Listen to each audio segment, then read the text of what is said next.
The very first verse of the Dhammapada, the verses of the Buddha, begins, "Mind is the forerunner of all things." Begins with mind.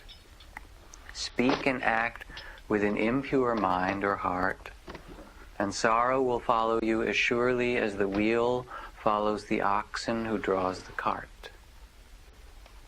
Mind is the forerunner of all things. Speak and act with a pure heart and mind, and happiness will follow you unshakably, as closely as your shadow. So there's a tremendous power to the mind,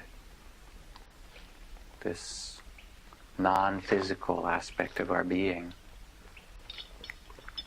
to envision, to create, to destroy, individually to direct our lives, and collectively, cities, whole civilizations arise and pass due to the power of mind.